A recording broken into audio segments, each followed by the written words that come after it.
Okay, guys, we are live. So for those listening at home, welcome to the Live from the Sword Coast podcast. My name is Kevin Madison, and I'm not going to be your friendly dungeon master this evening. I am joined by one of the regular fixtures here, Jeffrey. Hello, everybody. And we were waiting for one of our other players, Steve, to show up tonight, and it sounds like he's not going to be able to make it. So we've just been bullshitting about what we are going to do with our Friday night sessions. I am wanting to take a break from our if you're new to the channel, I've been running the Fantasy Flight Star Wars game for about close to 2 years now, coming up on 2 years come January. And I'm feeling a little burned out from it, so I want to run something different to try and get my juices flowing. And I've got it kind of narrowed down to two different broad ideas with two different versions of D&D, 4th edition D&D and 5th edition D&D. So Jeff and I have been talking before we went live here just a bit about, like what Jeff liked about, I was asking Jeff before about what he liked about older editions, and we were talking about the sort of like the preponderance of magic items and the weird magic items you would get as, at lower levels. And then we were talking about running Sandbox, because some of the campaigns that we have played together before have had strong Sandbox elements to them, but they weren't true just Sandbox. I usually had some scripted components to it as well. So we're that's where we are right now. So Jeff, I'll kick it back to you again. You were saying about why you thought it would be interesting to run a Sandbox. Yeah, well, one of the things I was talking about was how sometimes week to week we're missing certain players, and it can be difficult for Kevin as the DM if he's trying to run a very specific story and that person can't make that session. And so now Kevin's got to pivot what we're playing, whether we do like a war story or just a side story. Like, I mean, those are great fun. Like we did that Kurder one. Yeah. With our Star Wars campaign, that was a great session. But that is a lot of extra planning out of the blue for you. Wow. Whereas you might have the main story more ready to go. Whereas I was saying with the Sandbox, it doesn't even matter who's there. Like in our Iron Kingdoms campaign, we ran a tavern, and Kevin could just be like, well, what's going on in the tavern today? And it's like, this is who comes in. And, it's an old enemy, or it's a local noble, and they're sending they need escorting to the next town.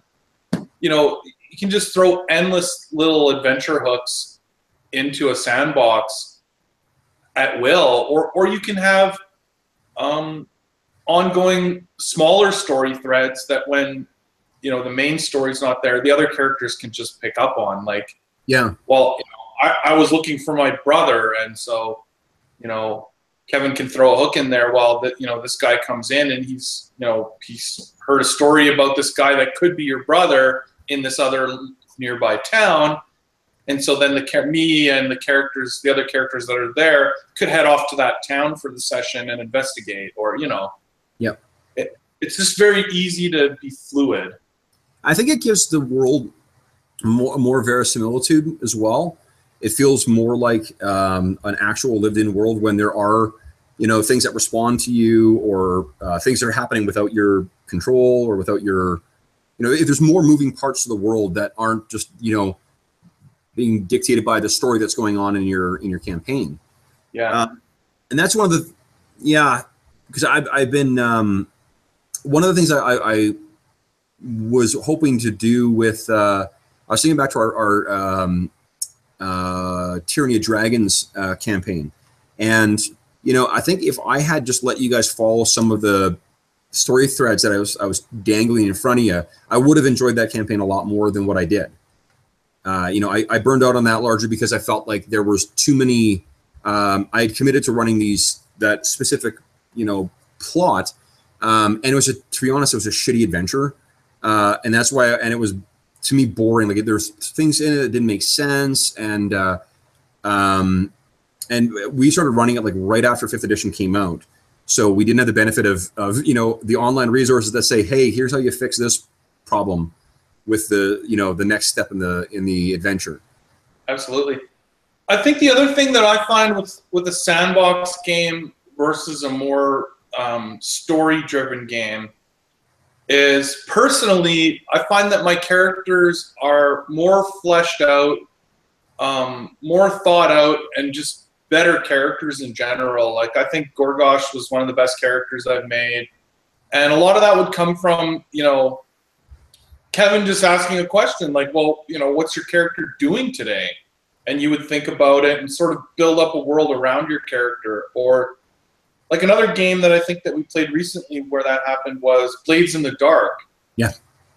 Like, I really felt like Cass and Caitlin were becoming very quickly into quite robust characters. And it's just because it is very sandboxy. It's what's their next job they're going to pull? What's their, Yeah. And the characters themselves driving the story, I think, really helps to give them, more meat on their bones right away. Whereas sometimes when you're just an adventure chasing a story trail, time to develop your character, you're just I'm the meat shield or I'm the DPS, and okay, let's get to the next battle. That's a really good point. And yeah, because I mean, I think that you guys had more clear ideas of what you wanted to do in the sessions, or what you wanted to do in your in each, with your character in the campaign in that game than we are. In Star Wars, people have some broad general goals, but no one's got specifics. Like, there's no specific plans. There are goals, but not plans to try and get there. Right. Right. And I mean, that's one of the, that's something I want to do. I mean, that will come, I think that will come on its own. I guess another thing that I should mention as well, too, for those listening at home, is this was prompted by, on this coming Friday, I'm running a 4th edition D&D one-shot for the guys. I've created specific characters using the Essentials D&D tools, which is kind of like the 4.25 version of D&D. And this is to sort of showcase more, old school style adventurers, characters who are adventurers by virtue of that they have no other place in the world. They're playing a bunch of misfits. We've got I'll say for the character introductions for Friday, but that's one of the things I'm trying to do with that session too, Jeff, is to get you guys some of you guys have played in that style of campaign before, but I want to get you guys thinking in that other, mindset where it's thinking of okay, we're the ones, the world's out there for us to engage in. We're going to go and see what's out there. Right. I mean, that would be an interesting way. Like, you were talking about how this time what you really want to do is get everyone together and do character creation together. It would be interesting to, maybe before we do character creation, if you did a bit of world building and a world describing and these are what the dwarves are in this world, these are what the elves are, and lay some groundwork so that people could choose things like that as we're building our party. Well, one of the things I'm thinking of actually is stealing an idea we had from 13th Edition is you guys do that. Okay, yeah. If you guys want elves to be, I don't know, crazy xenophobics, right? Or if you want, I don't know, Warforged to be ubiquitous in that world, or if you want Dragonborn to all speak with a Scottish accent, or whatever, whatever sort of floats your boat. That's another reason I picked these weird characters, right? Brent's character is a half dwarf. It's a character from Dark Sun called a mule, right? But it's a cool concept. It's a really neat idea. There's half elves that have been in D&D since forever. So why wouldn't there be a half dwarf? Setting aside realities of biology and whatever, right? It's a fictional thing anyway. Why not have half dwarves? So I thought, okay, cool. So I'll take the half dwarf concept, but I'll take it from Dark Sun and I'll plunk it into this dark fantasy kind of setting instead. Right. That's part of what made me think that we were playing Dark Sun. Oh yeah. No, that's only because I stole that idea. I stole that from there. I stole the whole your character's backstory about Baal Tarath is taken from the Narath setting, or Nintir Vale setting from 4th edition D&D. Okay. Jeff's character, or not Jeff's character, Steve's character, the goblin, totally made up. I'm like, what sounds like a really regal name for a city? That's what it is. I have no idea where it is. I have no idea whatever. I just wanted to add some flavor to that, and then if in the course of play, like for the purpose of starting the adventure and playing a game to game, it doesn't really matter, whether that place where it is or whatever else, because he's got no reason to go back there until that place starts coming to look for him, and then that gives me an opportunity to flesh that shit out. Like that's one way of letting it be a sandbox game, but also letting you guys make whatever is important in the setting. You can kind of choose that. I mean, with reason, right? But there's too many cool races and too many atypical character sort of concepts, I think, in D&D that it does it a disservice to say, I think, that, well, there's 6 races that are ubiquitous and there's a bunch of other ones that are sort of weirdos. So I'd rather just you guys come up and tell me, that whatever game we play, I mean, Iron Gods obviously has a full setting for it, but if it's a 4th edition game, I'm just going to craft it around you guys. It's going to be in the north. It'll be actually the same keep that you guys I've been referring to, the keep of Scar. That's where you guys are starting in the campaign I mentioned. So that's another way of sort of backdooring you into what life would be like there. Right. But right. So that's what we decide to play. It could be like 100 years or 50 years later, Yeah. Kind of thing. This is what happened. Yeah. Or you guys may have heard about this, doomed expedition that went out. Right. Or some successful expedition that left and returned, right? So who knows? And that's one of the reasons, like I said, I have a couple purposes for why I'm running this game, or why I'm running the game on Friday. But one of them is also to sort of showcase a different way of approaching character creation. So we could, until Drizzt Do'Urden, right, or Drizzt Do'Urden, Drow were always evil, right? And then when those books came out, everyone loved Drow for a good long time, and that's, I think, a good character concept or good character presentation is all it takes to go from a weirdo race to a really cool signature character. Absolutely. So where I was going with the whole creating the characters at the same time together and sort of trying to make a cohesive party is, if you wanted to go sandbox, you could do sort of like how you were talking about goals and plans. You could say, does anybody's character have a goal? And, if anybody's got an idea for a goal, then we could kind of start there and start to shape that, like, oh, okay, so Jeff's character is looking for his, lost wife or whatever. And then other people, like, you might say, well, now, does anyone else have a reason why they would be a part of Jeff's goal or part of his plan to save his wife? And, someone might speak up and say, well, actually, my wife is missing too, and, maybe we think it's the same threat that has taken them. Or, like, people kind of can glom onto that, and it's like the ranger might say, well, I specialize in finding people, and that's why I would have joined up with these guys. Or, and then you can slowly build up sort of goals and plans on how you're going to achieve them for then you to think about a storyline to fit around. Yeah, and I think that's a thing. Like Brent and I are going to be starting to play the Kingmaker adventure path in September, and that's a very, very sandbox game. And one of the things I've been telling him is, like, it's great to have elaborate backstories. That's one of the things he spends a shit ton of time doing, is writing these crazy backstories for his character. And whatever, like, I mean, everyone enjoys the game the same way, but I've made it clear to him, I'm like, look, this is not a narrative-based campaign, so I may introduce some stuff like that too, but the thrust of the campaign is going to be you guys going out and building a nation, because that's what the adventure path allows you to do. Right. So the story, like, your adventure is ahead of you, not behind you.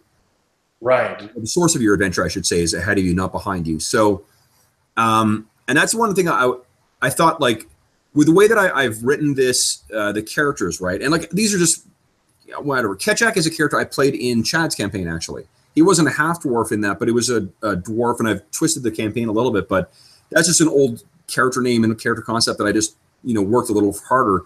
The other ones are all original, and I wanted to show a way of like, look, the likelihood of any of those backstories showing up in a given session, like any given session, is fairly low, because you guys have a substantial difference between, distance from those sources. But if they do show up, that's a big deal then.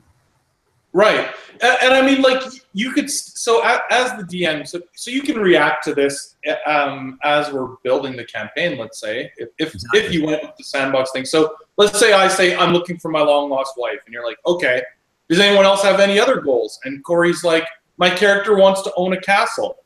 Yeah. And you're like, well, that's something that's like future driven, not past driven. Yeah. And so you might say, okay, Jeff, your goal is good, and it's going to be part of the campaign, because I don't want to, poop on your character. But let's focus on Corey's goal. Why would you guys be with Corey? Why would you be helping this character to obtain a castle? You know, and like see if anybody gloms onto that. Like maybe my character thinks that maybe I would say, well, my wife was taken by some rich baron, and if I can help Corey's character to become a more powerful character in the region, I can use my friendship and helping him to get my wife back from this baron. I can adjust my story to be future driven with his goals. Yeah, and I think and then what will happen is just as things go, you guys will find you'll find other things that you'll respond to in the course of the campaign. Right, absolutely. But I was just saying, it's nice to have a starting kind of shared goals. Yeah. Oh, and that's and other things. Like the way, what I would want from it, if we were going to do the 4th edition one, what I would want is for you guys to have some reason to be together. There's a reason you guys are an adventuring group, and there's a reason you're showing up in, at the keep on the Chaos Scar, right? Or it's called Restwell Keep, but it's sort of it's the 4th edition nod to the basic D&D Keep on the Borderlands adventure. Yeah, and that adventure is super sandboxy. There's like a place for a home base for you where you can get supplies and whatever else, and then you go. Because there's a school of thought that says, like, look, if you want to run a sandbox game, town is boring. There's never any adventure to be found in town, because if you're in town and finding adventure, you're never going to go anywhere else. Right. I don't know if I agree with that wholly, but I understand. I think a lot of that has to do with how you develop the town. Yeah, and that's the thing. Like, if a town is boring and there's really no sources of adventure there, then you're going to go elsewhere. But if you do make like intrigue and whatever else in town, that may be the place that they're adventuring in. In which case, there's no reason to go outside, right? So absolutely. Yeah, so that's an interesting point, and that's something I think is interesting about this particular campaign. Like, there's so many things that like you would not believe you get to do in 3 levels. Like where and the I don't want to spoil anything for it, but it's a really great fucking series of adventures. Like the other adventure paths or the other things, they don't front load. They don't get like, okay, one of the reasons why 4th edition is really is such an enjoyable tactical game is because characters are a lot more action heroes than they are, what we think of when we think of low-level characters. You can have a fight with a dragon. It's going to be a low-level dragon, but it's going to be really fucking interesting, and it's going to feel like a dramatic and tense, affair. It's going to require you guys to work together in teamworks and whatever. And you can't do that in other editions. You can. Let me phrase that. You can, but I think that by virtue of to not kill characters, that has to be a short combat. Because if the monster is doing damage every round, there are, for let's say, even a starting fighter with 18 Constitution, that's 14 rounds of taking even just 1 damage per round. That's a lot at 14 rounds, but. Yeah, and like the pool of resources you have as low-level characters, you can't really quite do that. But you can do that in fourth. Like the depth of play in the combat aspect is way deeper than it is in others. And one thing you can tell me if I'm crazy about this, but one of the things that I've realized is that when I don't use a map, regardless of whatever game we're using, when I don't use a map, people routinely get lost in what the hell's happening in the scene. I think when there's a big group, yes. Yeah. In a small group, I think that it's fine. Like if it's just me and you gaming, I don't think a map is as necessary. Yeah. Because we're only spatially positioning a few characters. But it also depends on how much of the game rules are so specific to distance between the characters. Yeah. Like, you know, when I have a burst heal, it matters where everyone's standing. Yeah. Whereas if the heal just says heal your allies, well, you know, then we can abstract that a little more. Yeah. So I think that also depends on the game we're playing, but I think a map is genuinely or generally better in a large group for sure. Yeah, because like our Star Wars games, that's why I've started just using maps all the time now, is because when I was doing narrative, like theater of the mind, people were losing track of where they were. You know, or I was having it. Well, you're also talking about a long time between your turns sometimes, and a lot of people moving and changing the scene. Yeah. That it's hard to keep every aspect in your mind. Like, you know, wait a minute, Corey's turn was 3 turns ago. Where did he say he moved to? Yeah. You know, like, I forget if he said he ducked behind a table or ran up the stairs. You know, like. Yeah. Whereas with the map, you look, oh, he's behind the table. Okay, then this makes sense for me to do this. This is another thing I'm thinking might be a selling point for fourth as well, is because you have to be, there's powers that are triggered on other people's turns. So it reinforces teamwork and paying attention during other people's turns, because you may have opportunities to do cool shit during those turns as well. Yeah. See, on our board game that we're developing, Kev, we very specifically have characters, like character types who only kind of act on their turn, and it matters less what the other characters are doing. And then we have specific characters who act on other players' turns, so that depending on which type of player you are, you can choose one or the other. That's interesting. I've heard that described on there's a cool channel that does board game reviews called Sit Up and Shit Down. Shut up and sit down, not sit up and shit down.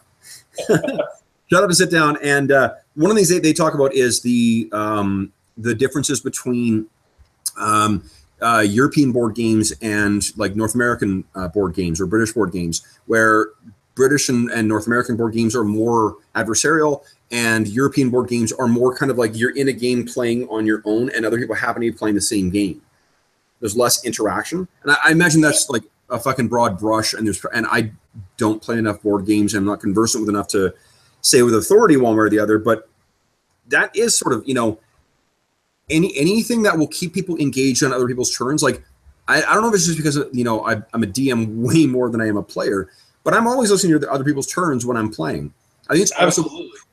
I'm also a tactical player, right? Like when I am playing, I'm one of those assholes who tells people what they should be using. I don't like force it on people by any means, and I'm not, I hope I'm not obnoxious about it. But I mean, I'll say like, hey, like let's do this, let's work together. You know, why don't you use your whatever? Right. And I think that definitely helps when the player knows the game. Yeah. The reason that we, like for a board game, maybe a little different than a role-playing game. The reason we're doing that is like, I just know there are different types of players. Like some players get up and make a drink or go to the bathroom or have a smoke, or like their mind is not on the game the whole time, or they start conversations. And you don't want to give them a character that's required that they pay attention to everyone's turn, or the game will never move forward. Yeah. Right? Like I guess similarly in D&D, some people are just more distracted than others. And so you got to be a little bit careful trying to keep everyone focused all the time, or the game can stall. Yeah, and that's where like what I'm thinking with this session too is I'm using these essentials ones because they require less. Like I think certain some of the people folks we play with, I don't think they care so much about what about having the multitudes of options to pick between levels. I don't think Corey cares all that much, and I don't think that Dave cares all that much. Right. Because both of them tend to sit on a lot of XP. Yeah. And that's where I think that the essentials versions would be a pretty good, it's a middle ground because there's a more clear path that goes there, and there's less fiddly bits to keep track of in order to play the character properly. Whereas if you're playing like the class that I play in James's campaign is called Rune Priest. And Rune Priest, I love it. I fucking love the thing because it's got a lot of utility to it, but the character's powers are based on what rune state. I have two different rune states. And I can't remember what they're called. There's like Wrath and like Protection or something like that. I just know them as red and blue because I use a red dice when I'm in my Wrath stage and a blue dice when I'm in Protection. So my red and blue stages, but that modifies every one of my powers as well too. So every one of my powers has a slightly different effect depending on what rune state I'm in. And that depends on, and some of those abilities have to happen on other people's turn, but I need to change my rune state on my turn. So I sort of need to be monitoring what's going on in combat and figure out what everyone else is trying to do. Right. Do you think everyone's going to be attacking this turn or turtling up and then pre-decide?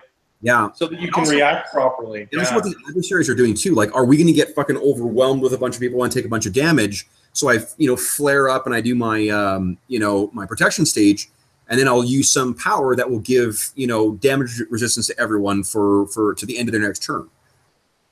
Because part of the fun of playing that is not just every healer class has basically the same ability, which is you can let twice per encounter you can let someone else use their healing surges, and then there's some other modifier that you get from that depends on the class.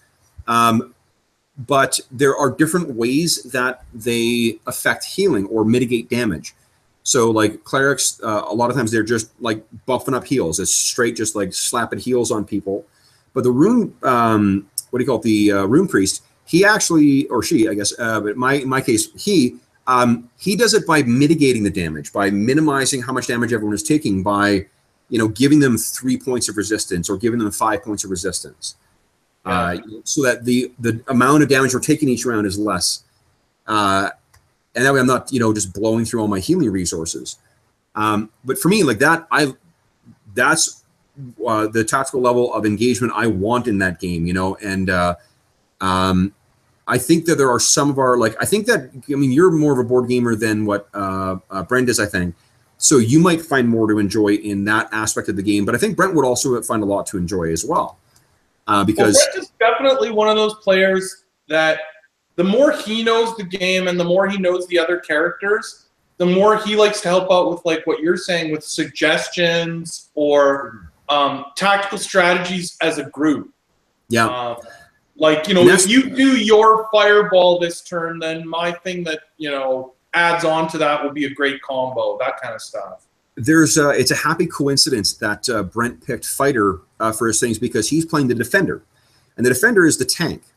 He's the guy who's trying to get as many things as possible attacking him, or batting out at people when those monsters try and attack someone else. Right. Your character is the leader. They call it the leader, but it's really the healer. And the way I see it is like when I'm playing my Rune Priest is a leader as well. When I'm playing that, I am trying to sort of nudge people to be doing certain things, especially with the defender. The strikers or the controllers, I'm not so concerned with what they're doing because strikers just need to be doing damage to things. And ideally, they need to be focusing fire because we want to burn shit down, so that because numbers play in any game, numbers matter. So hopefully strikers are focusing fire and taking down shit. The controllers are dealing with, they're not necessarily doing a lot of damage, but what they're doing is either mitigating the chance of being hit or just tying up adversaries we can't deal with right now. And then the defender is focusing on making sure that all that shit is hurting no one else, and the leader is keeping them up. So it's an interesting interplay between the defender and the leader where I think either of those can really take a role and try and help everyone else or coordinate tactics. Yeah. Obviously, anyone can do that, but there are those two specific roles, the defender and the leader. Those are the ones that are the most team oriented. Well, and see, and then that's where if you get the right people playing those roles, and especially if they can team up good, it does make the whole party a lot stronger. Well, that's also why I thought that the way to approach it, rather than saying like, hey guys, think about your class, think about your race, I want to say like, no. Let's just talk about the roles. These are the roles that I'd like to see filled in this. So which of those do you want to play in combat? Like what appeals to you when we're in combat? And the nice thing is with 4th is that the defenders and the leaders still get to attack. Like they still get to do cool shit in combat. They're not just spamming out the same ability over and over again. They get to do interesting things. So it's not like they're the dull roles, but they are pretty, they're a pretty specific role, and you got to really enjoy that. You got to really embrace the kind of like, I'm getting in there and trying to get people to beat the shit out of me. Yeah, totally. I played the Meat Shield actually in our Shadow of the Demon Lord campaign, in the one that I played in with my buddy Jared, and actually a bunch of my buddies, I should say, Jared and Steve and Jason and Mike. That game, it was a lot of fun playing the Meat Shields. The downside was there was one encounter where I kept getting stunned. Like basically, I was stunned most of the fucking encounter. I did my job, and this thing was only attacking me, but I didn't really do anything in that fight, so it wasn't a lot of fun. Right. Yeah, I noticed that in our last session there. Stun lock is really annoying. Yeah. We've removed that from our board game. Like, anytime we're like, oh, it would be cool if the bad guy made you miss your turn or, we try not to do that because it's just like, you wait a whole round for your turn and then it's like, it was sort of like with Trader last week, right? Wait a whole round, roll a d20, oh, under 10, you're stun locked, see you later, see you in a round. That's one of, there are, this is where the teamwork comes in because there are other classes that can grant saves. Right. They can make a save, and that's one of the things that healers or the leaders often do is they can often grant a save. Which is a big fucking thing. The other thing I should mention too is, and I wish I had saved it. Basically, you had the boss fight as your first serious fight in that. So, what was supposed to be like a, the sort of like end game, encounter, for whatever reason they designed that to be like one of the first encounters. Right. And that's where you're supposed to have the most challenging things like stun locks, but the edition specifically discourages things like losing your turn or losing your weapons or whatever, the things that just aren't fun, or healing monsters like in an abstract sort of thought way, like it's kind of it's interesting and it makes for an interesting challenge, but it's not really a lot of fun because it's just it's just doing math and you're just trying to beat this thing down. If there's some way that you can interact and like interrupt them from healing or something like that, like there's some kind of strategy you could use to counter that advantage, then there's at least some interesting aspect to it. Otherwise, it's just more hit points you have to take down. Right. But I think what we try to do is that like on a monster that would have like sort of a healing thing, you want to have the game designed where you have to burst them down. Yeah. Like, so what I mean by that is like, let's just say it takes 3 good player turns in a row and this thing will die.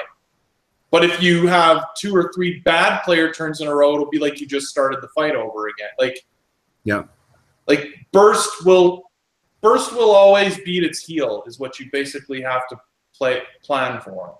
And that's sort of the way it works in 4th too. Like I think this adventure will be a really interesting education in tactics for it too, because I'm going to try something different than the way I used to run it, which is I'm not going to necessarily tell you guys what are minions, because I want to try and play up the verisimilitude a little more and play down the game. So you will, what I'm going to do is likely use the same tokens to replicate if it's the same minion. Like one of the things I noticed with our Shadow of the Demon Lord campaign was it was awesome when you guys would encounter the same monster.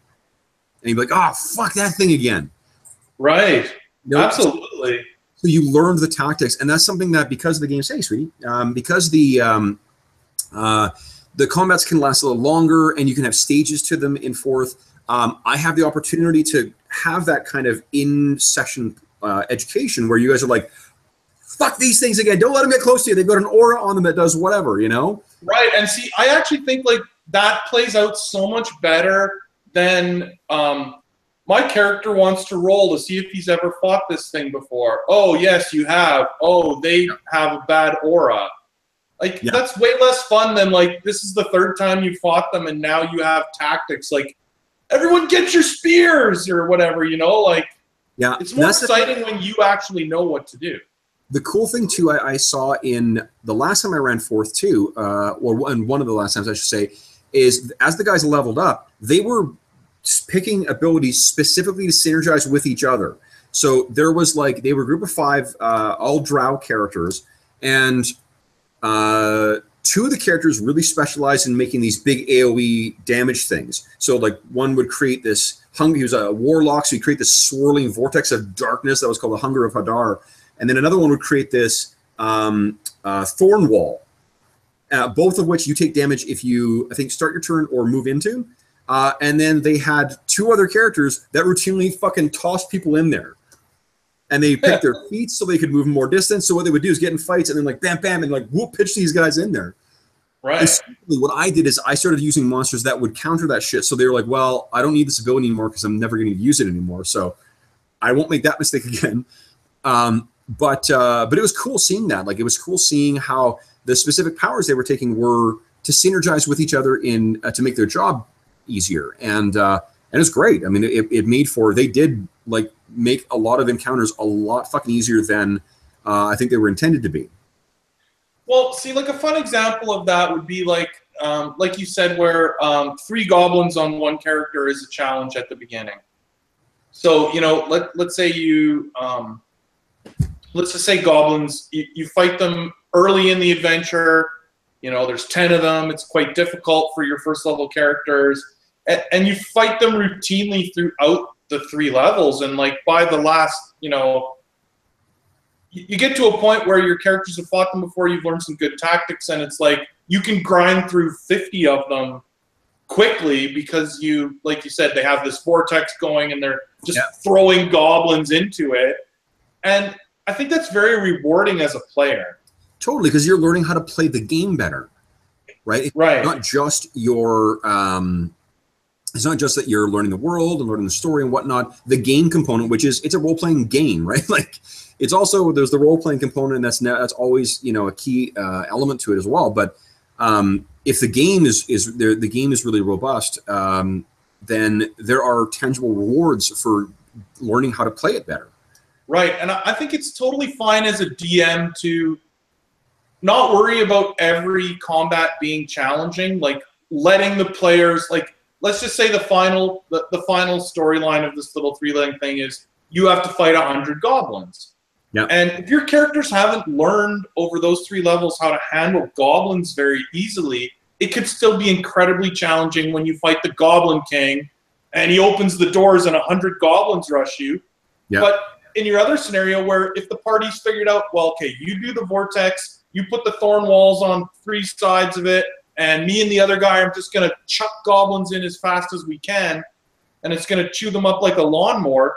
I think it's fine for the DM to just say, that's awesome, like, you know. Yep. In fact, once you get this thing set up, like, I'm not going to roll 10 rounds of you doing this.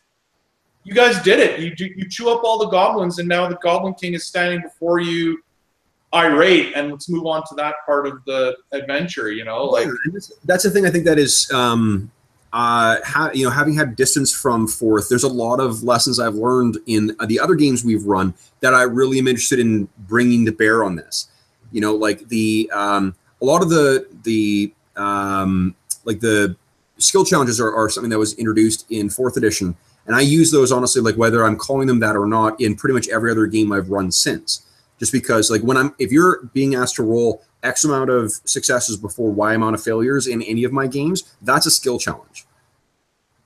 You know, right. So I'm already ripping off an idea from that, and I think what I'd like to do is steal some of the ideas from Blades in terms of how to, if I can, you know, make them work that way in terms of the like the quality of success stuff. Remember, like you would succeed with a consequence or whatever, or you'd fail with. Yeah.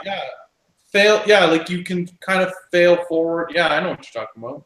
Okay, so and I'm going to steal some of those ideas and use that in the game because the underlying mechanic is robust enough. And then the other thing I was thinking of introducing too is using your themes and backgrounds as effectively like skills.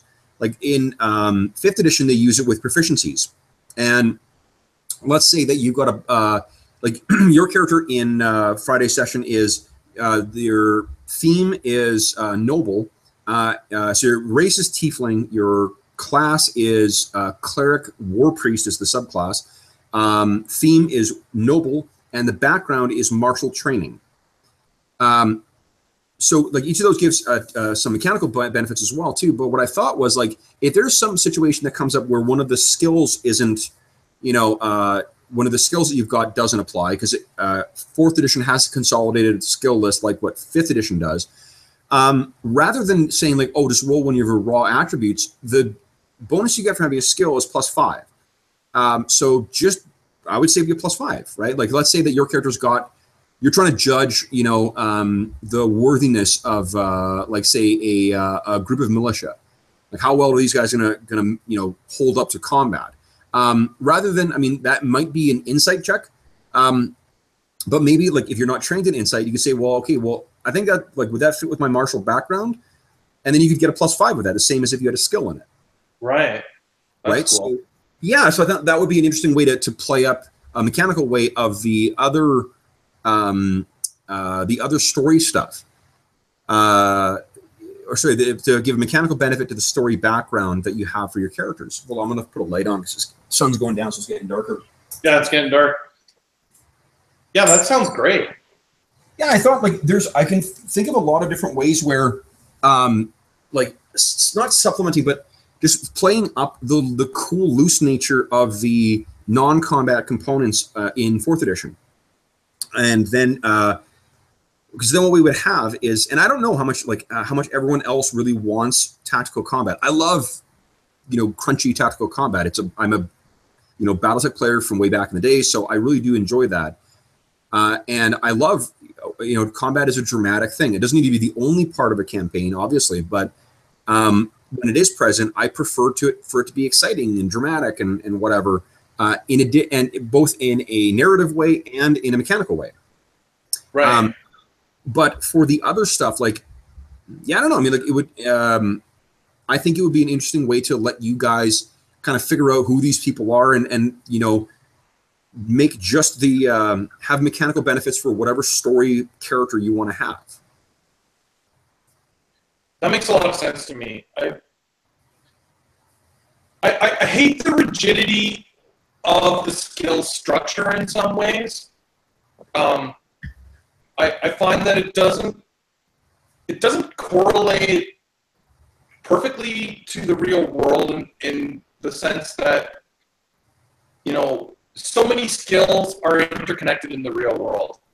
Like, yeah. You may have never done X before, but you've done Y plenty of times, and in a minute or two, you can figure out how to do X, at least to a level of not completely untrained. Well, and it's weird. Like the 4th made a specific decision to get away from some of the skills that persisted into Pathfinder. Like in Pathfinder, you have craft skills, right? So like you can know whether your character's a woodworker or whatever, which is a cool simulationist kind of thing. Like it's neat, but who the hell's wasting valuable character resources on those things? Right, absolutely. Finite amount of them. You've got a list of skills that are actually going to come up in encounters, and there's stuff that's just role-playing background. And this is a criticism I have of every game that does this, is that if you're giving characters resources, some of which actually have mechanical use, like specific use in the game, and some which are just like color flavors, why are you making characters make that decision? Like, just if the shit is not going to really matter for the purpose of, or not going to come up in the game, or will come up so very, very rarely that it doesn't merit having, spending those limited resources on it, then just deal with them a different way. You know, Savage Worlds just says like, look, here's our list of skills, but you're probably, you know, there's probably other things you can do. If it doesn't matter for the adventure, like, you know, you're a blacksmith or you're a whatever, you're a card collector or you're a an expert, or you whatever, like something that doesn't have a specific mechanical bonus, just have it. Right? Like this character concept. What I'm saying is, I almost like the idea of you're a blacksmith, and a skill check would come up, and you're supposed to use, you know, I don't know, whatever it would be, strength. And the argument would be, well, my character's a blacksmith. He works his body all day long hammering on the anvil, like. And then, you know, the DM would just say, okay, sure. Like you said, you know, +5, we can have the normal skill bonus to this roll. Sure, your character has +5. Or you're doing an appraisal thing, and it's like you said, my character's a coin collector as his hobby in our game world. And so then you might give him a bonus to appraisal of metal. Like, you know, you might say, well, this is metalwork. I'll give you a bonus to appraisal on this, you know, or to barter with this, because you barter for coins with your hobby all the time.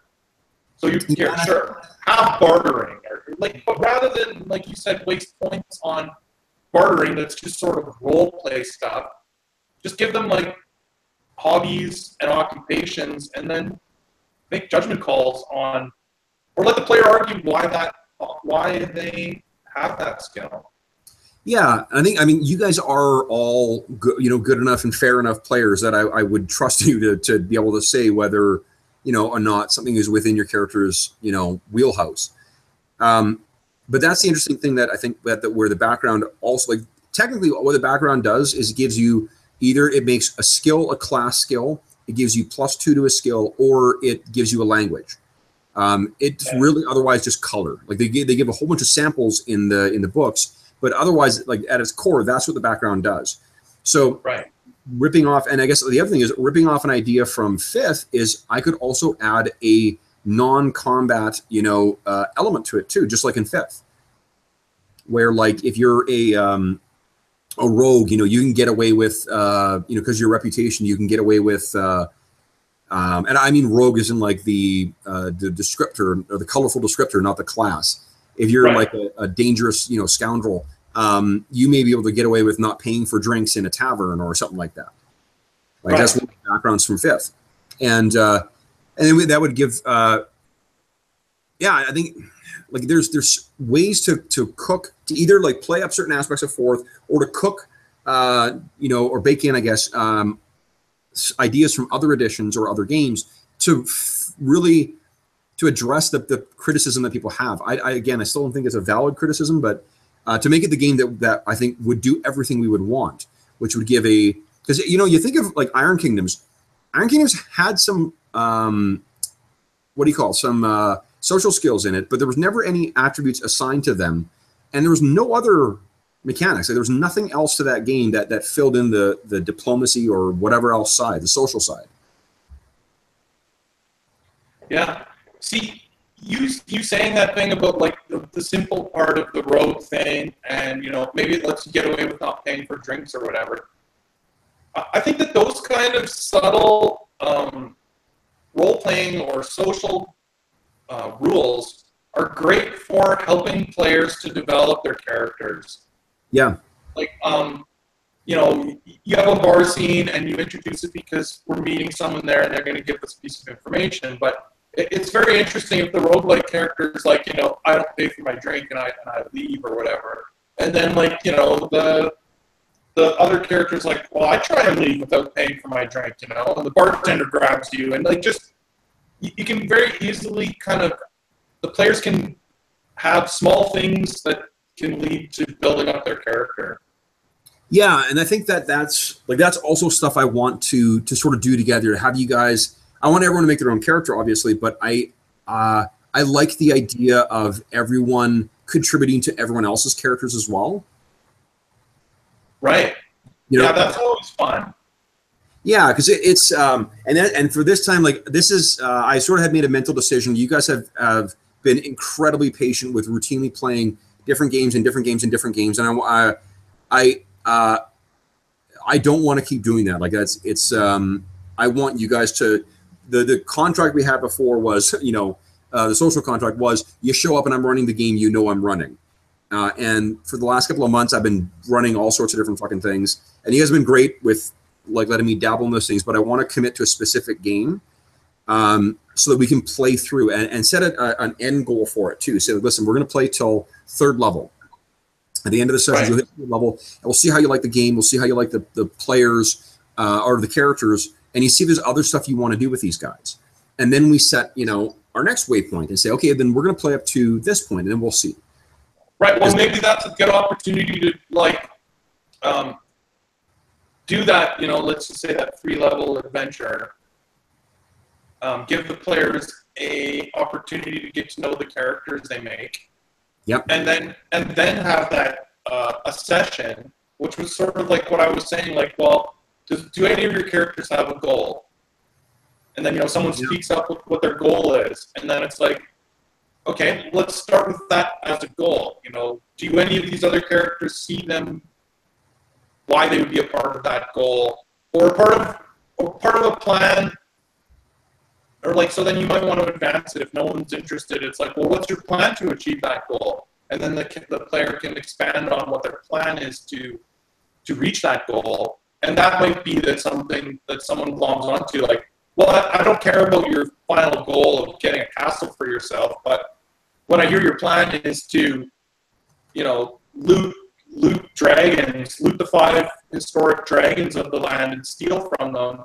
Mm. Well, my character wants, to find the best magic sword in the land. So those 5 keeps of those dragons is somewhere where I could find them. So I see myself fitting into your plan that way. Yeah, and I think it's a good idea to launch into that stuff after some gameplay, because characters really don't manifest themselves until after they've been played for a little bit. Mm-hmm. Right? Like, you can have an idea in your mind, but what actually comes out at the table is always different from that to some degree. And I think that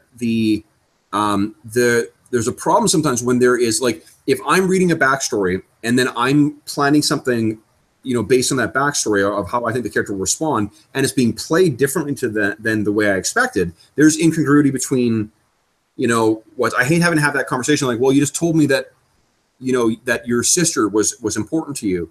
And that's where the tension is coming from. It's like the thing with Steve's character and the bounty hunter. Remember, he was hired by the Black Sun. Black Sun had some information about his sister, and like, he's been saying that was a really important thing to his character for a long time. But when he's getting the option of either payment or stuff for the sister, he immediately thinks, player-wise, is like, well, is it fair to the other players to just take this thing instead of the money we were all expecting? Right. And it's like, well, absolutely. As a character, that wouldn't even be a question. No, and that's what I'm saying. Like, there's an incongruity between what you've baked in as your backstory, and Steve inherited that backstory. It was stuff that was written in because he was playing a pre-generated character, just like. Well, that's right. So it's not something he invested his own thoughts into that much. Yeah. Yeah. So that's why I think I would rather this time if people want to dream up backstory for their characters as well, they can do that. But it's not going to be necessary for the first session. We can reveal that in more of an oracular way, right? Like, we're going to learn about it as we play. And for other characters, the other players who just, who don't care or don't, aren't spending a ton of time thinking about it, like Dave doesn't. I think that he thinks about Pasha's backstory when I put questions to him about it. Right. And I'd like to do that in this campaign as well. Is just fill in those things in that way in session, because it's more interesting. It's a surprise for everyone, including the player, because they're having to come up with shit on the fly, sometimes. Right. I was just gonna say, like, as long as you're okay with the improvisational of it, like, you can have a session scheduled that is Corey's backstory session.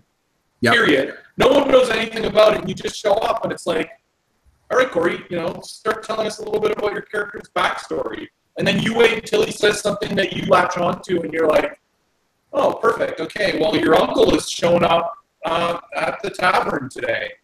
Yeah. And this is what he's telling you. And, like, you can just sort of build from there and, attach the character, the player to the character more by them making stuff up like that. And that's what I think is going to be more interesting is doing it in a group setting. Just the initial things of first picking the roles and then like putting bones on and or setting the bones up, putting the flesh on and whatever. Like that's the way I think will be a more interesting way to approach making characters in this. I think what you could try too sometimes, Kev, is I know you do that. You like, so okay, Jeff, tell us about your backstory, and like I'll mention an uncle that I hate. Yeah. Oh, he hates his uncle, and then you might latch onto that and be like, oh, his uncle that he hates. That's interesting. Then you could always ask an open-ended question like, okay, everybody, why does Jeff's character hate his uncle? And see if anyone has an interesting idea. Like, don't pose it to like Brett. Why does Jeff hate his uncle? Just be like, does anyone have an idea of why Jeff and his uncle or whatever don't get along? Yeah. Well, and then you would be like, somebody might have an interesting idea.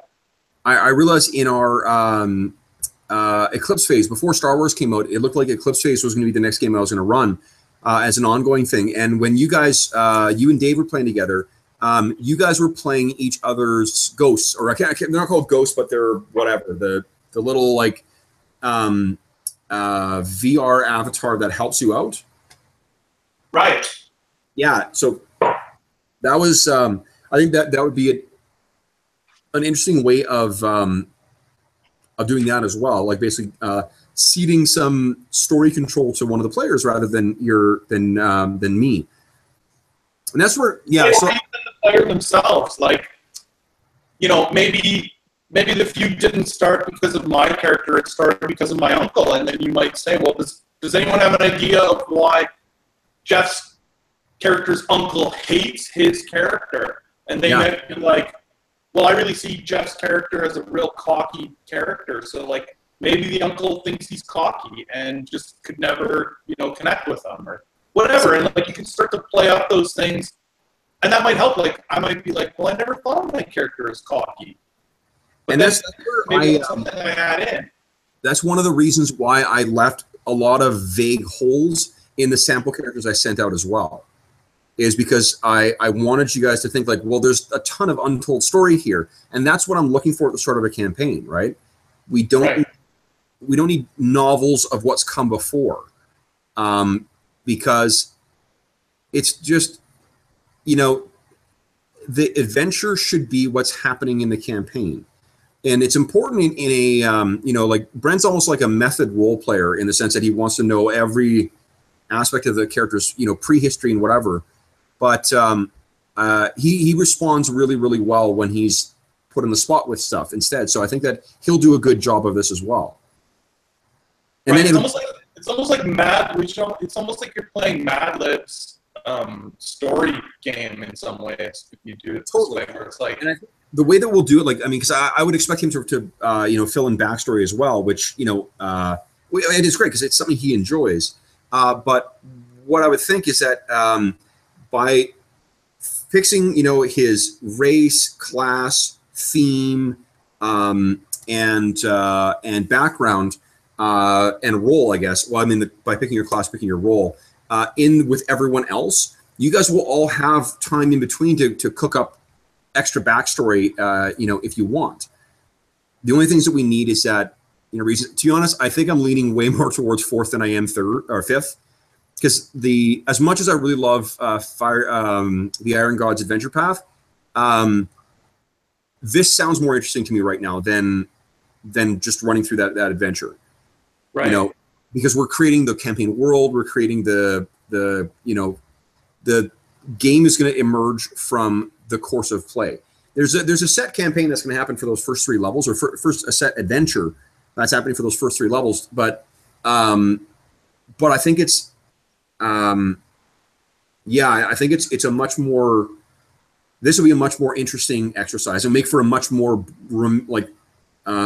memorable gaming experience. Yeah, totally. I think it's like if we had done this with our Star Wars campaign, like sort of a little more groundwork or whatever you want to call it, foundation work on our party as a whole, we wouldn't have run into some of the weird tensions that we've had. Yeah, and that's, and whatever. Like, I mean, I have had and will have more. Like, I've got a really good idea of what I'm going to be doing in season 3, and I've got the opening session planned in my mind, and I've got some war story stuff that's going to happen throughout the season as well. But I just don't want to work on it right now. Like, I'm just not. I'm having to try and force myself to do that, and I don't want to. That's telling me that there's something else I want to run right now. Well, I mean, you have to do the most work to make the game work, and if the work you're doing is work and not play, then we shouldn't be playing it. And I don't think that anyone expects you to be putting in work to make the game work. It's work, to be fair. I mean, it's work I enjoy, right? But well, I mean, that's what I mean by, like, if you're working on a game you enjoy, you probably can work on it for 10 hours in an evening, and time just flies by and you don't even think about it. Whereas if you're not really into it, it's like getting 2 hours of thought into it is a struggle. And it's the there are mechanical aspects of Star Wars that I'm struggling with right now, and they're not insurmountable, but that's one of the things, is that your characters are at a point right now where it's tough to do believable challenges for you guys without just like, why the fuck are you rolling 3 reds and 2 purples on what should be a simple test without spending any dark side points? And we'll cross that bridge. That's not an insurmountable problem. I can get around that. Just right now, I really am in a bit of a fantasy vein right now. I've been reading a lot of D&D stuff. I've been watching a lot of podcasts about D&D. So I really want to dip back into that fantasy well again. And I think what I want to do is set up the campaign properly this time. And then because I've got a wealth of adventures for 4th edition as well for that first heroic tier, what I might do is seed some of those ideas in your characters' backstories. And then if you choose to pursue those, awesome. And then also seed them throughout the world. And then if you choose to pursue them, that's great. If you don't, it doesn't really matter. And the nice thing with 4th too is, like, if you decide to get to something when it is past your level, right? Or like when you get to something early, it's a very, very easy addition to just fudge the difficulty level. And I mean, one complaint that was made about that is like, well, if everything's always challenging, then you're never really getting a chance to feel like, like epic heroes. And that's a fair complaint if what you want in a game is a transformation from 0 to hero. But if you want a game that's going to consistently challenge you, and the challenges will be different, right? Like, I mean, the minions you deal with at first level are not the minions you deal with at 27th level. Right. Right. But the fundamental gameplay stays there, so that there isn't a point where, I don't know, where the game stops being the game, if that makes sense. Like in D&D, in other editions, because of the introduction of certain spells, it becomes fundamentally a different game at a certain point. Yeah. Right. So what's interesting? This is a non sequitur, but I picked up Starfinder. It's the Paizo's new role playing game. It's a sci-fi game. It's a science fantasy game, actually. It caps spells at level, I think it's 5. Makes a lot of sense. I mean, magic can be broken. A really good player playing magic in just about every role-playing game or even video games, it's always difficult not to have magic break the game system, or it by its very nature, right? Like, magic is what can't be explained. Well, I mean, just the fact that you allow that is risky. Yeah, and that's something like 4th edition gets around that, because your powers never get, your powers get more impressive and more powerful and whatnot, but they don't get to the point where it breaks the game. Like, the game is very, very well balanced at the. I understand that there's difficulty in balance between monsters and heroes at Epic tier, and to a degree in Paragon tier. But I've I'm not concerned about that going forward because like we're playing to level 3 and then we're going to figure out what we want to do. So I'm not super concerned about what life is going to be like in the 26s. And the other thing is the utility spells you've got are your rituals, and your rituals cost resources. So it's not like the weird combo of spells you get, like what is it called? Contingency plus whatever other nonsense that you get. That doesn't happen in 4th. Yeah. And that's why I say actually it's important, I think, to divorce yourself from seeing it as a Dungeons and Dragons game, because like there are certain assumptions that happen in D&D that just will not happen in this game. So it's very, very much like traditional Dungeons and Dragons, but it's not. And there are certain specific changes that that are just dramatically different from what the expectations are in every other edition. Every other edition, you can expect when you're a 18th level wizard, you can cast Wish if you've learned it, right? Yeah, which is just ridiculous.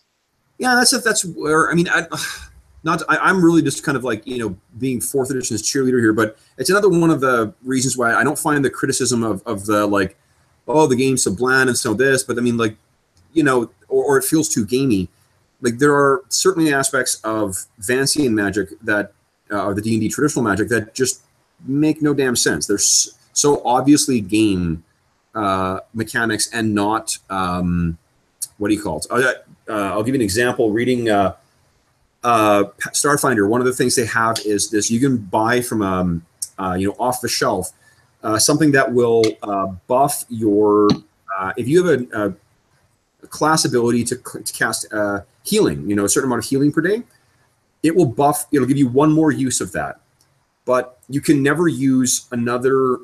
You can't just buy 3 of them and keep using that to get more uses. You can only ever use 1 per day once. And maybe there's I don't doubt that there is some in-universe explanation for that, but it's going to be a hollow bullshit reason to justify game balance. Right. So, yeah. One thing I've done with this too is I've loaded all the characters into Roll20 as well too. And what I've done is in each of the powers in 4th edition, they give you a little flavor text in it. And I've always ignored that because like I'm going to describe it however I want or whatever. But I was listening to another podcast recently. A guy was talking about 4th edition. He had a player who came to D&D in 4th, and he came from World of Warcraft. And they subsequently left 4th edition and went towards 5th. And people were talking about like, oh, I hate he was talking about, I guess, with this guy about the criticism that like, well, the power description says I swing my hammer over my head and bring it crashing down on my foe. Like, don't tell me that's how I can do that anytime. Like, I don't have to use that descriptor that time. And the player's response was, well, I have a hard time coming up with those descriptions. So I love that I had that thing listed there, so I know what it looks like. And I can think of some of our players who sometimes, like, I started putting you guys on the spot to try and get descriptions, and there's sometimes that some players struggle with that. So what I've done is I've put those descriptors in with our the powers in Roll20. So when you click on them, it'll give a little descriptor of what it does. Right, and I think those base descriptors to fall back on are really nice. Like, even if you are creative and you like to come up with, something like that, sometimes you're just, you can't think of something or whatever, and so just having that base thing to fall back on is useful. I agree. I think for me, an example of that kind of player is Steve. Sometimes Steve has great idea for a descriptor of what he's doing, and other times he's just like, Matt, I do whatever the thing does. Like he's both, right? Yep. It's just the moment or whatever, and so I think having that base descriptor is good to fall back on. Well, I, crack my hammer over the top of my head and bring it down on him. Absolutely. Or, another time he's got a good idea for it. Like, I usually do that, but this time I did this. Or, What I would do, too, is there's some great ideas. Using some of the stuff from Dark Sun, I've got great ideas for other combat maneuvers, too, that I'm going to let anyone try. So things like disarm. I mean, bull rush is in the game as written, and there's one other one that I can't remember. Bull rush is, but I mean things like disarm or maybe power attack, things like that. Like I'm going to let you guys make use of those. So even if you don't want to use one of your default powers, you can. There's other tactical options you can have, grabbing someone or whatever. Right. That's something that Conan's really good at. Yeah, and that's the thing. Like I can pretty much steal those ideas pretty clearly, or pretty directly. I'm also going to thinking about our last session too. I'm going to grant you guys other uses of action points. So I will let you, in addition to you can take a new standard action. I will also let you get a reroll if you want, because I think we're just used to being able to use action points or that kind of thing anyway. I find a reroll is just like the most obvious thing to do with an action point. Like if a player, like for example, like I said, the last fight, just what happened to Trader there where he was stun locked, you know, spending his action point at some point before the end of the battle to try and beat that again just would have made so much more sense than like, well, if he ever unstun locks, maybe he'll use his power point to do something cool. Yeah. Yeah, and that's and what I was trying to think of is what's the counter argument? Like why what about the action economy is the reason they don't allow that at default? Is it because, you know, then you're getting a second roll on one encounter when they're expecting you to use the second encounter? But I think that's bullshit because like there's only a finite amount of rounds that any combat's going to last, right? Like most combats should last about 5 rounds at the most. That's just the way that the edition is designed. So if that's the case, spending that action point robs you of another standard action, either in that encounter or in the next one, because you're going to take 2 before another action point. So I'm for sure going to do that. I'll also do the other things like the narrative stuff where you're adding something to a scene. Oh yeah, that's always fun. Yep, because that's always, I think that makes it's good use of it too. And then I think the other one too is to just roll 1d6 and add to the roll. Well, that's as good as a reroll. It can be, especially if you're really close and you don't want to risk the reroll. Yeah, right. Like you need a 10, you roll a 9. Well, I might as well roll the d6 and I'll make it. Yeah. Whereas a reroll is still a 50-50. Yeah. Yeah, that's good. I mean, like, I don't know. When you have a D20 system to begin with, D20s are so variable. It's crazy. Yeah. No, it feels that's the only criticism I have of Mutants and Masterminds really is just because that because of the dice rolls, it makes it feel very swingy sometimes. Yeah. Man, my color balance is going crazy with the change in. I've gone from orange to like sepia tone, or not sepia, but like the kind of blue tint. Yeah, now it's super bright. It's so weird. Yeah. Oh god. But yeah, okay, that sounds really cool. I'm really. After all this discussion, I'm leaning towards 4th edition with the 3-level adventure, followed by at least some kind of sandbox play afterwards. Yeah, I'm thinking that that's where I'm leaning is because I think that I really have enjoyed getting back into 4th, and it's gotten me. It's reminded me a lot of the things that I loved about running it the first time. Like I mentioned before, that like the few times where I've had no gaming dalliances were with Iron Kingdoms and with 4th edition D&D. And one of the reasons why I loved Iron Kingdom so much was because it was very much like 4th edition. It was very tactical. It was very simple to fudge stuff for. And I think that by kind of allowing you guys to custom make the world to suit your characters, I think will be, in terms of like the race selections and whatever, like what I wanted to be is like, if you guys want to come up with like, oh, my father was a member of some knightly order and now I'm trying to, it's been disbanded and I'm now using his armor to try and regain some glory of that, like kind of like a Three Musketeers kind of way, Yeah.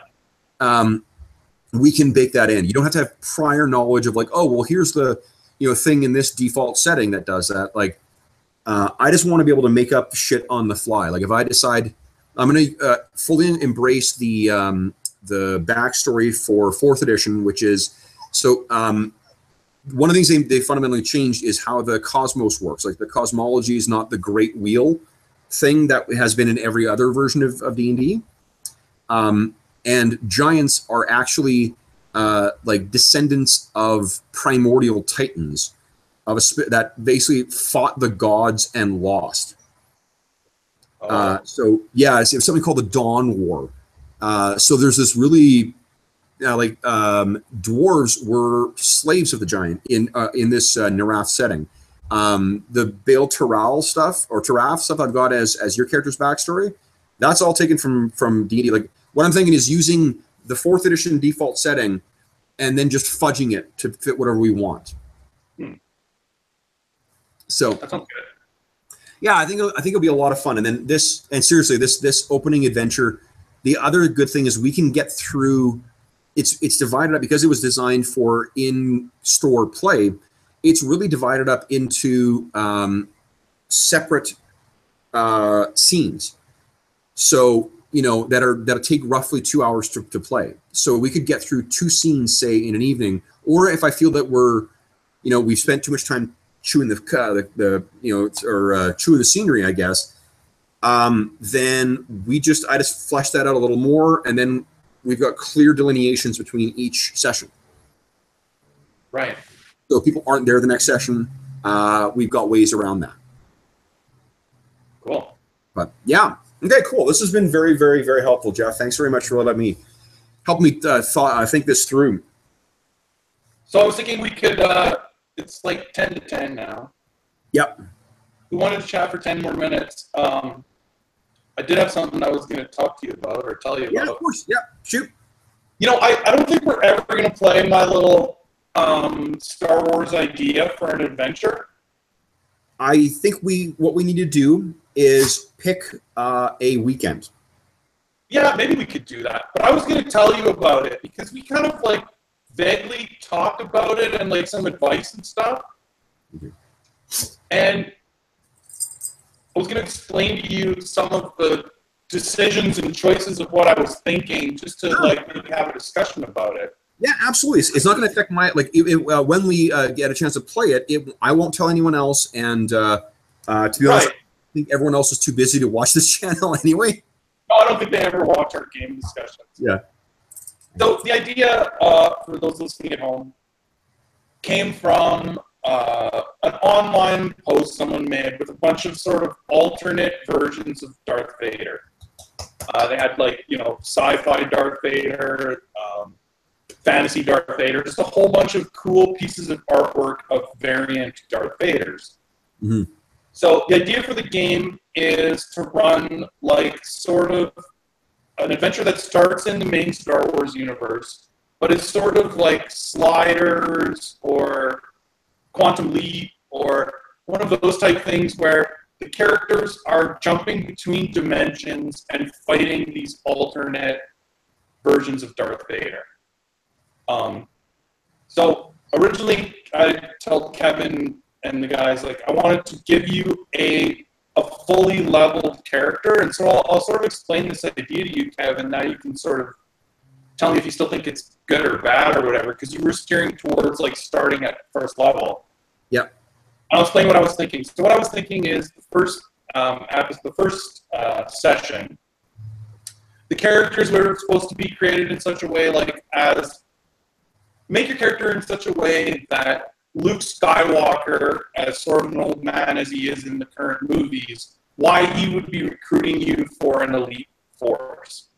And so I wanted the characters to have some like serious meat on their bones, like I am a skilled bounty hunter, or I am a general who's led army, whatever. So some meat on, like, some actual level to their character. Yep. The idea was you were going to think that you were joining this group that was going to be led by Luke. and you didn't know why he was calling you there, but he was going to call you there and explain to you that he's learned over the years that Vader was not just his father and just manipulated by the Force, but that it's this malevolent force that exists throughout the multiverse, and Vader manifests himself and brings evil upon all the universes, and that he's building his team to go and kill them all. And right after he sort of explains everything, he was going to sort of like open this box, and in the box was going to be the lightsabers of like all of like. So I asked you guys to pick who your favorite Jedi was. So if you told me your favorite Jedi was Yoda, Yoda's lightsaber was going to be in this box that Luke had. And then basically this Vader character of the new one in the Star Wars, the actual Star Wars universe, was going to show up, and you were going to be like, who is this? Like, this Vader's dead, or we don't know who this is. And he was going to come in and kill Luke right after Luke sort of explained this to you, and leave all your characters and then he was going to look around at you guys and like, who are you schmucks or whatever, right? And then it was sort of like go to combat, and like before your characters could react, sort of like the spirit guide, like sort of aspect, a little bit like Legend of the Five Rings. Like each of your favorite Jedi was going to like kind of guide you. So like this guy's gonna like pull up his lightsaber and now just chop you all down. And instinctively you're all gonna reach out your hands, and the lightsaber of your favorite Jedi was gonna fly into your hand. And you've never fought with a lightsaber before, but it was gonna be like, let's say, all 4 players versus this ultimate Jedi. Yeah. And in the background, Luke now, who appears obviously as a spirit, and the other Jedi would be working to take you guys off this universe to the first universe they were going to take you to hunt down these Vaders. So this Vader was going to basically hand your asses to you and almost kill you.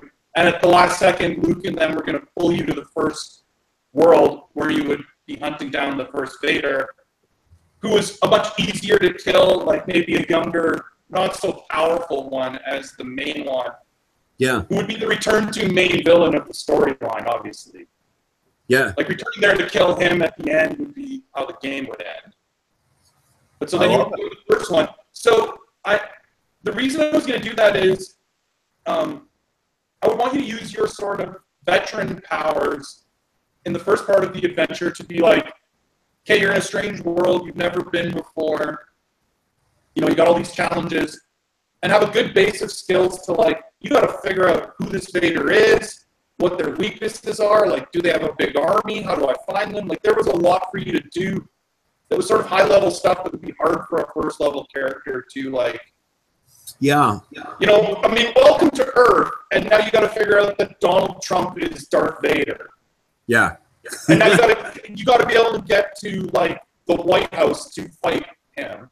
Yeah. And then every time the combat would switch to whichever Jedi you had picked, you would be like a first level Jedi of whatever school I decided. So you're apprenticing under Yoda. Yeah. So you would be like, I don't know, I think there's like 6 classes of Jedi or something. Yeah. So I was going to give each of the traditional Jedi heroes a class, and then be like, you're becoming a Jedi like Yoda, but you're first level at it. Yeah. And so like the first fight would be like, hey, now you're in control of your character for the fight. Your other skills might help you a little bit, but I mean, it's force fighting now. Like you're mostly first level essentially for the fight. Yeah. So, and then that would build up over time, and as you would kill each Jedi, you would level up your Jedi side of your character, so that when you would return to the actual Star Wars universe to fight the first guy again, you'd be ready. That's awesome. Okay, so the reason I suggested to go start at a lower level is only because of nothing to do with story, all to do with the mechanics, the complexity of mechanics. Right. One of the things that I have, so one of the things I've noticed with Fantasy Flight Star Wars is that there are 2 types of abilities you get in your talent trees. One of those is incremental mechanical benefits. It's like get a blue when you do whatever, or get a black when you get whatever, or whatever. So that's one category of things, or you add something to your stream. The other category you get is unique abilities. So, like, you know, you can do X, something you can do that you couldn't do before. Like there's a lightsaber attack from one of them that's called the Sarlacc swoop. I think it's that. Or Foxbat swoop. So that's something that is a distinct ability you did not have the ability, or a distinct action you could take now that you could not take before. That's different from those other incremental benefits. The incremental benefits amount to just like you're slightly better at whatever, or you can get past some of the bad stuff. What I started doing because like if you're going to include all those bonuses for a character when they're starting off, that's a lot of shit to track. Especially on the character sheet that we've got. The character sheet we have for Roll20 is awesome. But if you've experienced characters like your characters, those are really long lists of things to keep track of. You know, what are you blacks and whatever else. One of the reasons why I have ignored those when you guys are doing war stories is because it's just like, if it's ultimately just that it modifies your chance of success or whatnot, I'll just give you slight boosts to your attributes or to your raw skills. Right. And I think that's the way that I would be fudging it, because for example, Oddball. Oddball is got a ridiculous computer roll on a Star Wars computer. Yeah. Well, now bring him to planet Earth. He's never seen a Windows PC before in his life. He's going to need that incredible computer's roll just to log in. Yeah. You know, like the challenges are automatically hard, or your character's like extremely charming, so he's good at like talking his way into shit. Well, now you're wearing the strangest clothes that this person you're interacting with has ever seen. So you better be the most charming person they've ever talked to, because, you know, they're so distracted by your outfit and thinking that you're cosplaying that you need this incredible role just to, you know, convince them that you need to get in there or whatever. Like, you know, one of the ways to think about it too, Jeff, is like, you can just say that, like, if your characters are assumed to be real badasses, right? And they're, you know, there's a wealth of experience and whatever. You can just you could start with starting characters and just set the difficulties and refer to them as being badass things, right? Like, right, that's true. I mean, it's all right. Yeah, and so like, there's nothing in the rules that says it has to be played the way it is, right? Like, one of the things that games like Traveller does this, and I notice I think Starfinder does this as well. They basically use the same rules they use for monsters for starships, or characters for starships. So they don't call they have levels, but they're called tiers. So and there's in-game reasons for that, but basically, like a tier 1, you know, starship it's not going to be like, compared to like a flagship or something like that. It's not really going to be a terribly powerful ship. But you compare that to any person, if you're bringing that by strafing any person, they're fucking dead, right? Like, it's just a different scale of capability. Shadowrun in 3rd edition used to do this as well too. They would use 3 tiers of like wounds thresholds for people, vehicles, and then like capital ships. Star Wars does that actually as well too, between like vehicle scale and human scale. There's nothing to prevent you from doing like humans, like hero scale and like the default scale. So you just say like, all right, well, this is the way that we are, and then if you are acting against anyone who is not of your like amazing tier, we just multiply your successes by 10. Or by 5, or by whatever you want to set it at. That way you're getting the level of like badass, like badass feel of your characters. They're going to feel like really competent characters at the table, without bogging them down with mechanics. And you also have they have somewhere to go then as well. As you're giving them XP, they've got somewhere to develop even further. Right, see, but I wasn't going to give you, so let's say you were like Oddball. I mean, Oddball's even farther than you guys were going to be, but like, you were just a computer expert. I basically wasn't going to give you any XP to use to make yourself better at computers at that point. Okay. You were going to be using all your XP to level up your Jedi powers so that you'd be able to fight. Okay. Like, it would be like if all of a sudden Oddball became a first level Jedi right now. Yeah. Right? Like, in order for him to fight Darth Vader by the end of, you know, another year of sessions, he'd have to be putting all of his points into becoming a Jedi.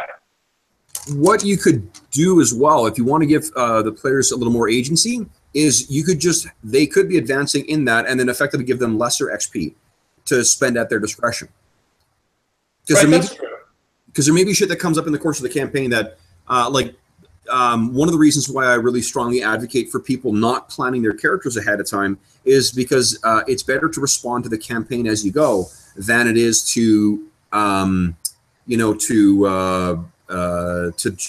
plot out the character to whatever degree and try and make them fit afterwards, because you also can't predict what players are going to do.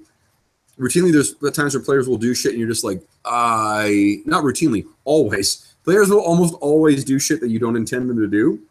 Right. So that would give you an opportunity to let them have some XP to spend as well, to flesh out things they didn't think of ahead of time when they built the character. Right, like, okay, like, for my example, like, you're an off-worlder, so every person who meets you, it doesn't matter how charming you are, you're alien to them. Yeah. Yeah. Hi. Yeah. So you have to be, like, the most charming alien, not the most charming human. Exactly. Or like, someone may... I'm trying to think of what's come up in Star Wars. Well, like, even a mechanics check or anything like that, like... Well, your character going into warfare as his sort of, his focus. Right. Like, that was not planned with that character from the get-go. He was sort of like going to be a demolitions type guy, right? And right.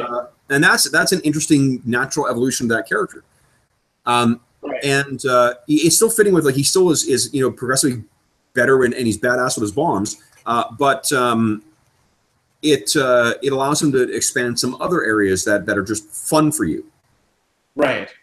And they add to the role playing experience too. That said, I mean, the game is really not. If people lose track of their blacks or blues or whatnot, what I've ultimately come to decide is, like, it doesn't really fucking matter. Right. That's just your own. Yeah. It's not a big deal.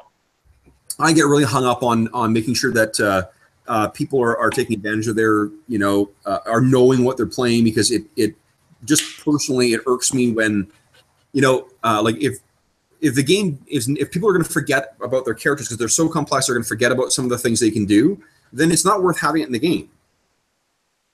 Like, if it's... You're right. I mean, I do find that, like, maybe a fully level, like, through one occupation does give you a lot of things. Gives you a lot of things. Like, one is not overbearing.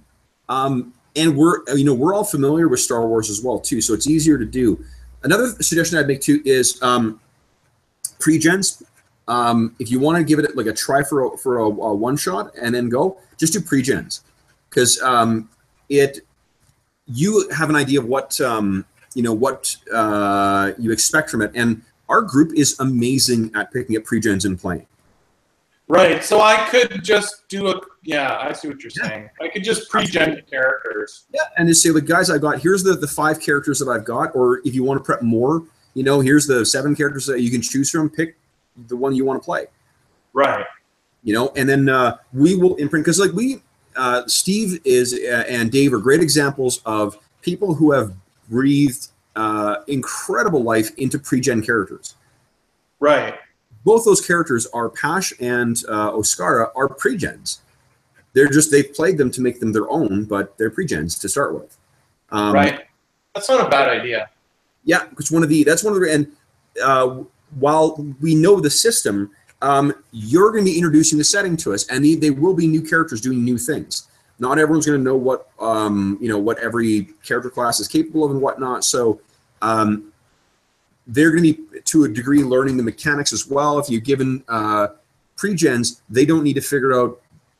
And also, I mean, they don't need to go through the hassle of crafting that character. And also, you get a chance to play faster. Right, you can just get right into the first adventure. Jump into the adventure, and then if we go on from there, then you can give people the option of creating new characters, or whatever you want to do with it. Yeah, and I mean, I don't think that anyone will care. Like, even if everyone's been really, really good every time I've come to the table with pre-gens. I've never had anyone bitch. Maybe you guys do behind my back, but I have not had anyone complain about fucking pre-gen characters. And if you're conscientious about it too as a DM, I think that you're able to what people sort of like. Right. Totally. I sent Brent I've been sending Brent stuff about Starfinder because he's really excited to get it as well. And I mentioned that I sent him some of the pre-gen characters for it, and I claimed dibs on what do you call it? On this character. He's a soldier, and he's a race called Vesk, which is like a giant reptilian guy, and they're kind of like scaly Klingons, kind of. I could be wrong about that because I haven't read too deep into it, but that's what they look like and they sound like. And I was like, oh my god, I'm calling dibs on him. And I don't think that's any surprise to Brent, because I always play the big tough, whatever guy. I love that's a character trope that I love playing. My character in Shadow the Demon Lord is like that. My character in James's campaign is like that. I'd probably play something like that in Star Wars too. I'll play anything, to be honest. Like I'm pretty easy that way, but given my own way, that's what I play. Brent likes playing the magic detective. He always plays the magic. You're more of a wild card. Like, you play a lot of different shit. I like to try out all the aspects of the game. I think if I played the same game over and over, I would choose a different class every time. That's what's going to be interesting about this, thinking of it in terms of roles too, I think, is seeing what people want to play, right? And one of the things... That's why when you asked which character we each wanted to be, I waited for everyone else to respond and just took whatever was left. There was actually only one I wasn't excited about, and that's Ranger. I'm not a big Ranger guy. Yeah, it's interesting. As Brent is a big Ranger guy, and I think I am too. Like, I think I enjoy all of the characters that were put together. I think the one, if I had to pick one to play though, I probably would pick the Ranger character, only because the diversity of abilities that they get, like those different shots they can make. Yeah. Blows my fucking mind. It's so great because it means you've got so much tactical versatility. Right. For a tactical nerd like me, like it's just like fucking great. Like, I can with any given shot, I can be like, plowing down minions, or I can try and shoot a guy through the dark, or I can and even it reduces the penalty for total darkness to -2, which is huge in that game. Yeah, totally. Yeah. But cool. Well, I'm really looking forward to Friday, and I'm actually looking forward to not just Friday, but this potential new game as a group as well. I'm glad to hear. Me too. Like, what? I had a weird crisis of conscience about 4th edition. I'm like, oh my god, I'm the only one who likes it. This is gonna be fucking horrible. And this has been really helpful for getting me excited again for the session and for the campaign possibly too. Like to be totally honest with you, I think if we continued to play Star Wars, I would even consider making a new character. Really?